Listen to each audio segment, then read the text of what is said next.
Welcome to a deep dive today into a subject that I think we can all agree sparks a lot of curiosity, but often is kind of shrouded in misunderstanding. We're going to be talking about masturbation and the female orgasm. Mm. Your source, Comprehensive Insights into Masturbation and Female Orgasm, is going to set the stage for us to uncover some fascinating aspects, I think, of sexual health and well being. And joining me today is an expert who can help us navigate this sometimes complex and often sensitive terrain. It is important to approach these topics with a blend of scientific understanding and also a recognition of the social and cultural influences that shape our perceptions. Yeah, for sure. Right off the bat, the source tackles this idea of masturbation being taboo. Why does this stigma persist, even when studies show that it's a common practice with potential health benefits? Well, you're right, it's incredibly prevalent. Yet, we still see this legacy of shame and misinformation that's been passed down through generations. It's interesting, though, because when you look at the science, there's evidence suggesting a correlation between regular ejaculation, which can be achieved through masturbation, and a lower risk of prostate cancer in men. Oh, wow. That's certainly a compelling point for the guys out there. The source also highlights the release of those mood boosting hormones like dopamine and endorphins. Is there more to this feel good factor than just a fleeting moment of pleasure? Absolutely. Those hormones play a crucial role in regulating stress, mood, and even sleep quality. The act of self-pleasure triggers a cascade of physiological responses that can have a ripple effect on overall well-being. It reinforces the interconnectedness of the mind and body when it comes to sexual health. The source also uses this interesting phrase, masturbation as self-discovery. What does that mean in a practical sense? It's about getting to know your own body, your responses, and what brings you pleasure.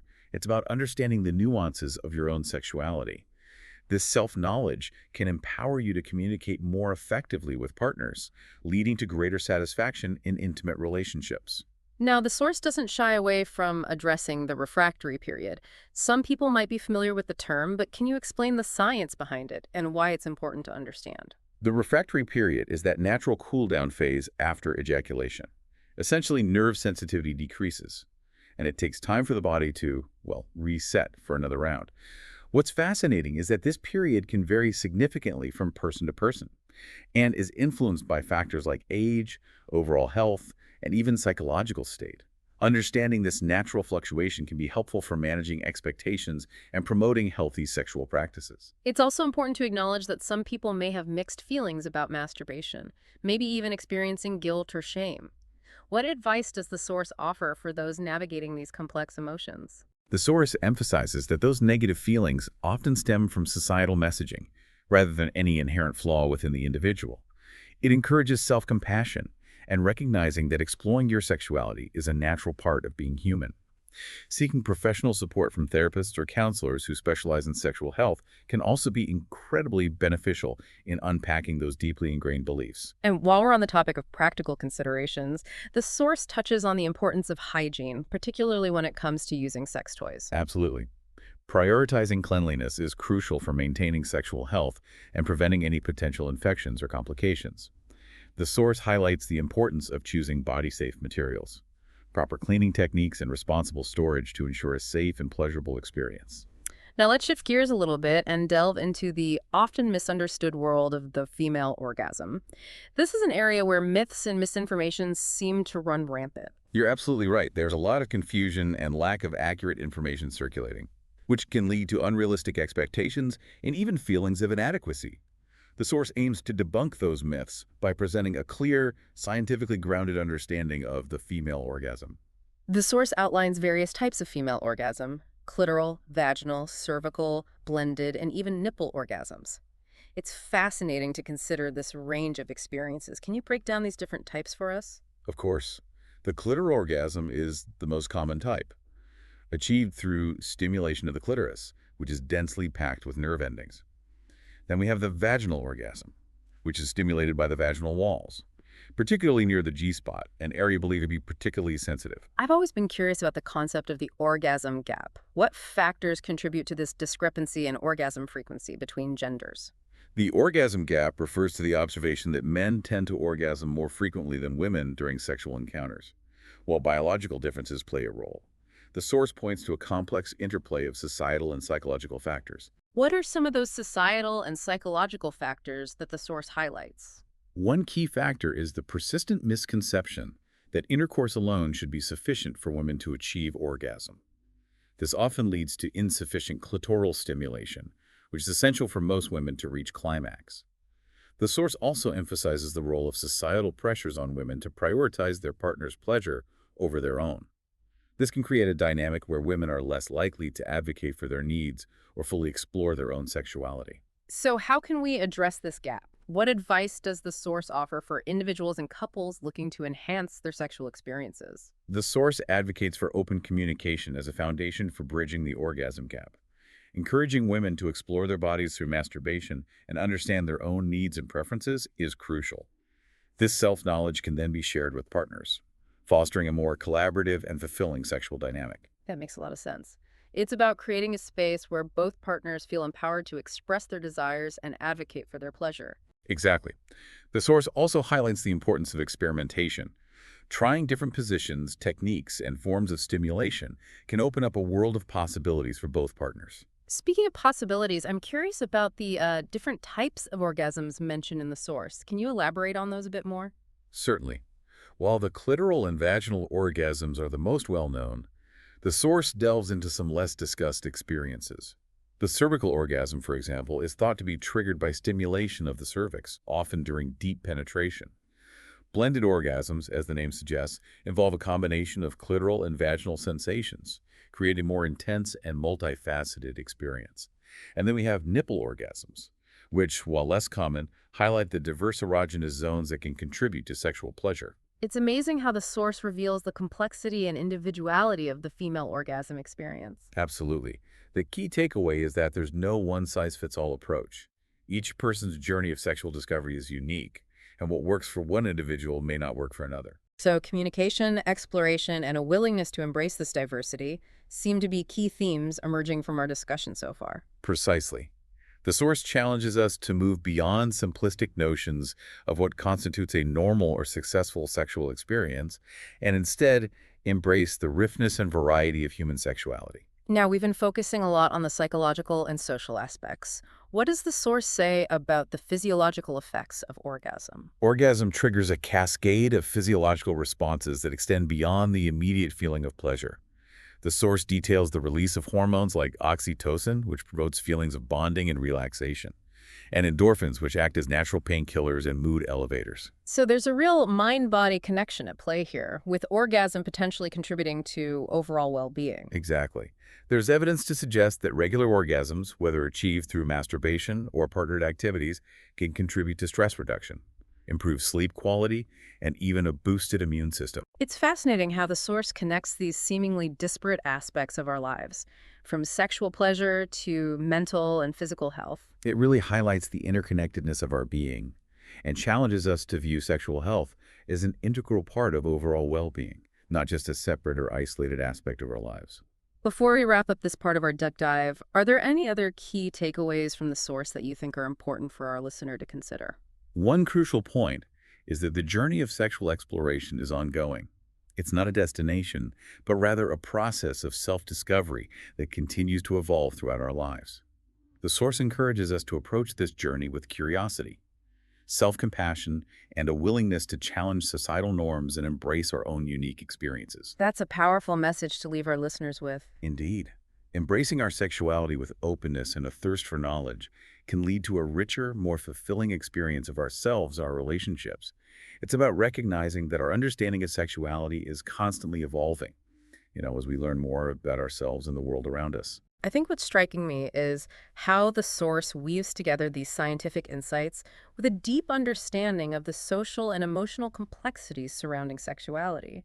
It's not just about the mechanics, but the whole human experience. Exactly. It's about understanding how cultural norms, personal beliefs, and even past experiences can shape our attitudes and behaviors when it comes to sex and intimacy. So given all these layers of influence, how can someone begin to navigate their own sexual journey and find what works for them? The source mentions self-exploration as a key starting point. Self-exploration through masturbation can be incredibly empowering. It allows individuals to discover their own preferences, sensitivities, and what brings them pleasure, without the pressures or expectations of a partner. It's almost like creating a safe space for self-discovery where you can experiment and learn at your own pace. Precisely. And the beauty of it is that this self-knowledge can then be brought into intimate relationships, fostering a more open and fulfilling dynamic with a partner. The source also emphasizes the importance of communication in relationships. But how can couples overcome those initial hurdles of awkwardness or fear of judgment when it comes to discussing their sexual needs and desires? It starts with creating a safe and non-judgmental space where both partners feel comfortable expressing themselves. The source suggests starting with small steps, maybe sharing an article or a podcast episode that resonated with you and gradually opening up the dialogue from there. That's a great tip. Finding a shared starting point can make those conversations feel less daunting.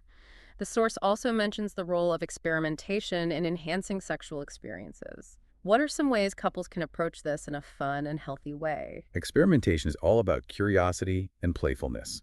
It's about trying new things, exploring different positions, techniques, and forms of stimulation to discover what brings both partners pleasure. The key is to communicate openly throughout the process, sharing what feels good and what doesn't, and creating a sense of shared adventure. It sounds like a reminder to never stop exploring. Even in long-term relationships, there's always something new to discover. Absolutely. And that sense of discovery can keep the spark alive and strengthen the bond between partners. Now, we've talked about the importance of understanding your own body and communicating effectively with a partner, but the source also touches on the role of societal influences. How can we challenge those ingrained beliefs and norms that often create barriers to healthy sexual expression?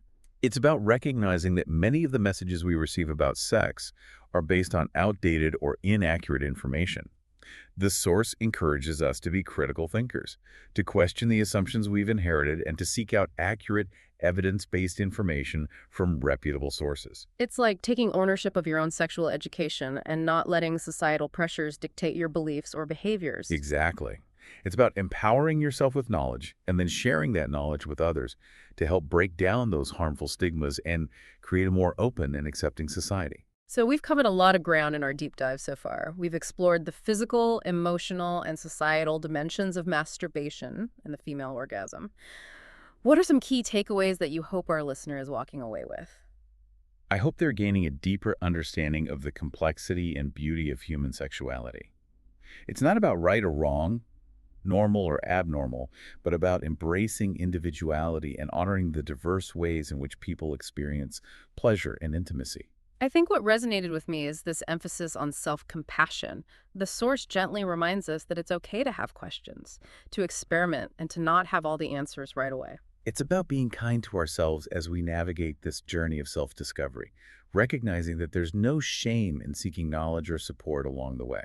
The source also provides some practical tips for enhancing sexual experiences, whether solo or with a partner. What are some highlights that stand out to you?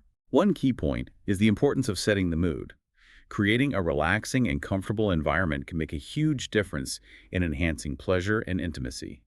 This might involve dimming the lights, playing music, or simply taking the time to connect with your partner emotionally before engaging in physical touch. That makes perfect sense. It's about creating a space where you can truly let go and be present in the moment. Exactly. The source also highlights the power of mindfulness.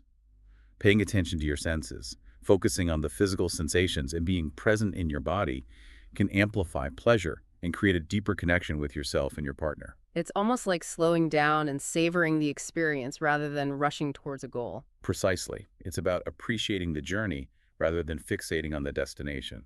The source also mentions the importance of exploring different erogenous zones. Can you elaborate on what that means and how it can enhance pleasure? Erogenous zones are areas of the body that are particularly sensitive to touch and can trigger sexual arousal.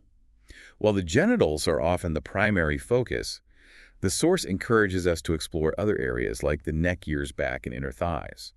Experimenting with different types of touch, from light stroking to gentle biting or kissing, can unlock a whole new world of sensation. It's fascinating to consider how the body is a landscape of pleasure waiting to be discovered. It truly is. And the source encourages us to approach this exploration with curiosity and a sense of adventure, always being mindful of our own boundaries and those of our partner. Speaking of boundaries, the source also emphasizes the importance of consent.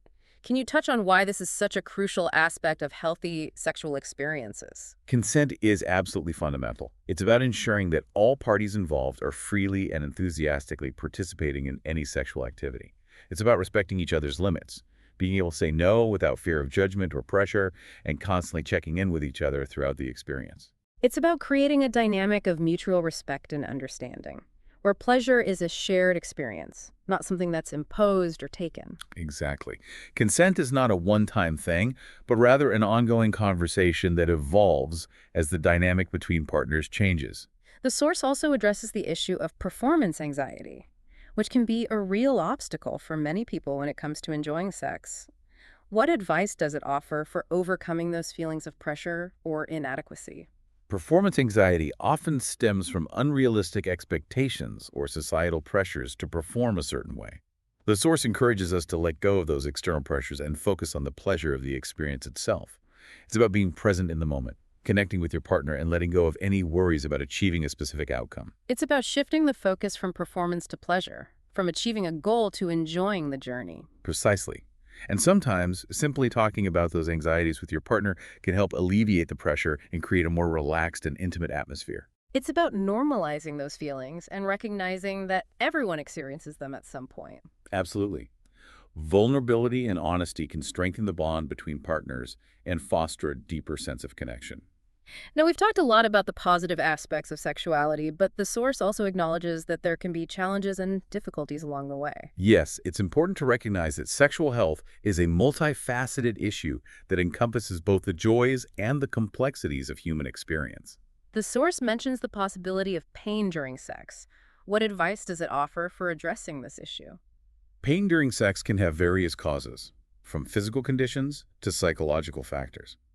The source emphasizes the importance of seeking professional help from a healthcare provider or a pelvic floor therapist to determine the underlying cause and receive appropriate treatment. So it's not something to be ignored or dismissed. It's important to seek professional guidance to address the root of the problem. Absolutely. And it's crucial to remember that you're not alone. Many people experience pain during sex at some point in their lives, and there are resources available to help.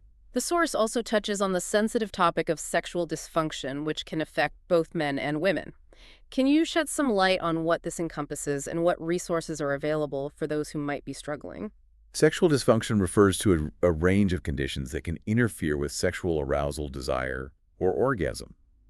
It can be caused by physical factors like hormonal imbalances or medication side effects, as well as psychological factors like stress, anxiety, or relationship issues. So it's a complex issue with a variety of potential causes. Exactly. And it's important to seek professional help from a healthcare provider or a therapist who specializes in sexual health to receive an accurate diagnosis and develop a personalized treatment plan. The source also emphasizes the importance of seeking out evidence-based information about sexual health. Why is this so crucial, especially in today's world where misinformation can spread so easily? With the proliferation of information online, it can be challenging to discern what's accurate and what's not. The source encourages us to be critical consumers of information, to verify sources, and to rely on reputable organizations like medical associations or sexual health clinics for guidance. It's about taking ownership of our own sexual education and not falling prey to myths or misconceptions. Precisely. Accurate information empowers us to make informed decisions about our health and well-being. As we delve deeper into the source material, it becomes clear that sexual health is not just about the physical act of sex. It's interconnected with our emotional, mental, and social well-being. Absolutely. It's about how we feel about ourselves, how we relate to others, and how we navigate the complexities of human connection. The source emphasizes the importance of self-love and body acceptance as foundations for healthy sexual expression. Why are these concepts so crucial? Self-love and body acceptance involve embracing ourselves for who we are, regardless of societal pressures or idealized images of beauty. It's about appreciating our bodies for their unique qualities and recognizing that there's no one right way to look or feel. It's about challenging those negative self-talk patterns and replacing them with messages of kindness and acceptance. Exactly. And when we cultivate self-love and body acceptance, we create a foundation for healthier relationships with ourselves and others. The source also touches on the impact of past experiences on our sexual well-being. How can individuals address those past traumas or negative experiences that might be hindering their ability to enjoy intimacy? Past traumas, whether sexual or otherwise, can leave lasting emotional scars that can impact our ability to trust, connect, and experience pleasure. The source encourages individuals who have experienced trauma to seek professional support from therapists specializing in trauma-informed care. So it's not about simply getting over it, but rather about seeking professional guidance to process those experiences and develop healthy coping mechanisms. Exactly. Healing from trauma is a journey that requires support, compassion, and a commitment to self-care. The source also highlights the importance of understanding the different stages of sexual development throughout the lifespan. Can you touch on why this is relevant? Our sexuality evolves throughout our lives, Hmm. influenced by factors like hormonal changes, life experiences, and societal norms. Understanding these shifts can help us adapt to the changes and challenges that each stage presents. It's a reminder that there's no one-size-fits-all approach to sexuality, and what feels fulfilling at one stage of life may evolve as we grow and change. Exactly. It's about embracing the fluidity of our sexual selves and recognizing that there's no right way to experience desire, intimacy, or pleasure. As we near the end of our deep dive, it's clear that the source material goes far beyond simply providing information about masturbation and the female orgasm. It encourages us to approach sexuality with curiosity, openness, and a commitment to lifelong learning. Absolutely. It's about recognizing that sexuality is a fundamental aspect of being human, and understanding it more fully can enrich our lives and our relationships in countless ways. I think what resonates most is the message of empowerment. The source reminds us that we have the right to information, to pleasure, and to make choices that align with our values and desires. It's about taking ownership of our sexual health and well-being and advocating for ourselves and our partners. So, as we transition to our final part of this deep dive, what are some lingering questions or thoughts that you hope our listener is pondering? I hope they're reflecting on what they've learned and considering how they can apply these insights to their own lives and relationships. Yeah. What resonated with them, what surprised them, and what steps can they take to cultivate a more fulfilling and empowered sexual experience. It feels like we've peeled back so many layers of this onion, revealing the intricate interplay of biology, psychology, and societal influences that shape our experiences of sexuality. Yeah. It's a reminder that our sexual selves are constantly evolving, Mm. influenced by both internal and external factors. And the source really encourages us to embrace this evolution, to view it as a journey of self-discovery rather than a fixed destination. Exactly. It's about recognizing that there's no right way to experience desire, intimacy, or pleasure.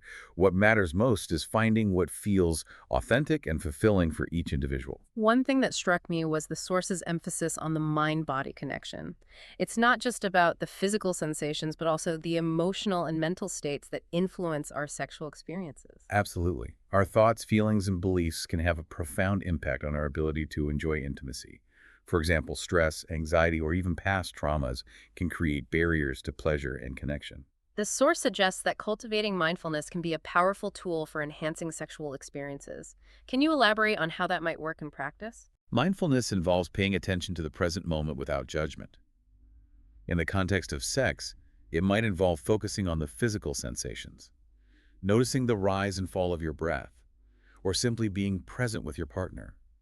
By turning into these subtle cues, we can heighten our awareness of pleasure and deepen our connection with ourselves and our partners. It's almost like slowing down the experience and savoring each sensation, rather than getting caught up in expectations or worries. Exactly. It's about shifting the focus from performance to pleasure, from achieving a goal to simply being present in the moment. The source also highlights the importance of self-care in maintaining sexual health and well-being. What are some simple yet effective self-care practices that people can incorporate into their lives? Well, self-care can encompass a wide range of activities, from getting enough sleep and exercise to nurturing our emotional and mental well-being. In terms of sexual health, it might involve prioritizing activities that reduce stress, such as taking a warm bath, reading a book, or spending time in nature. It's also important to pay attention to our nutritional needs and make choices that support our overall health and vitality. It's a reminder that taking care of ourselves holistically can have a positive ripple effect on all aspects of our lives, including our sexual well-being. Absolutely. When we feel good in our bodies and minds, we're more likely to approach intimacy with confidence and joy. Now, we've discussed a lot of individual practices for enhancing sexual experiences, but what about the role of communication in relationships? The source emphasizes that open and honest dialogue is crucial for navigating the complexities of intimacy. Hmm. Communication is key to creating a safe and fulfilling sexual dynamic with a partner. It's about expressing our needs and desires, setting boundaries, and checking in with each other throughout the experience to ensure that everyone feels comfortable and respected. But initiating those conversations can be daunting for some people. What advice does the source offer for overcoming those initial hurdles? The source suggests starting small. Instead of diving into a deep conversation about sexual preferences right away, try sharing an article or a podcast episode that resonated with you and see how your partner responds. It's about creating a gradual and comfortable space for dialogue to unfold. That's a great tip. It takes the pressure off and allows for a more organic conversation to emerge. The source also encourages couples to view communication as an ongoing process, not just a one-time conversation. Exactly. As our needs and desires evolve, it's important to keep those lines of communication open and be willing to adapt and adjust as needed. It's a reminder that healthy relationships require ongoing effort and a willingness to grow together. Absolutely. And that growth can extend to our sexual experiences as well. The source encourages couples to view intimacy as a journey of exploration, where curiosity, playfulness, and a willingness to try new things can keep the spark alive. It's about embracing the adventure of it all, the constant unfolding of possibilities within ourselves and with our partners. Precisely. And that sense of adventure can infuse our relationships with a sense of vitality and excitement. As we wrap up this deep dive into the world of masturbation and the female orgasm, it's clear that the source material has provided us with a wealth of knowledge and insights. It's challenged us to move beyond simplistic notions of sexuality and embrace the complexity and beauty of this fundamental aspect of being human. What stands out to you as the most impactful message from our exploration? For me, it's the emphasis on empowerment. The source reminds us that we have the right to information, to pleasure, and to make choices that align with our values and desires. It's a call to action, to advocate for ourselves and our partners, and to create a world where sexuality is celebrated rather than shamed. And for me, it's the message of self-compassion. The source gently reminds us that it's okay to have questions, to experiment, and to not have all the answers right away. It's a reminder to be kind to ourselves as we navigate this journey of self-discovery and to celebrate the unique and multifaceted nature of our sexual selves. Those are both powerful messages that I hope our listeners carry with them as they continue to explore their own sexuality and relationships. Thank you for guiding us through this deep dive. Your insights have been invaluable. And to our listener, we encourage you to continue this exploration with curiosity, openness, and a commitment to lifelong learning. Remember, your sexual health and well-being are worth prioritizing.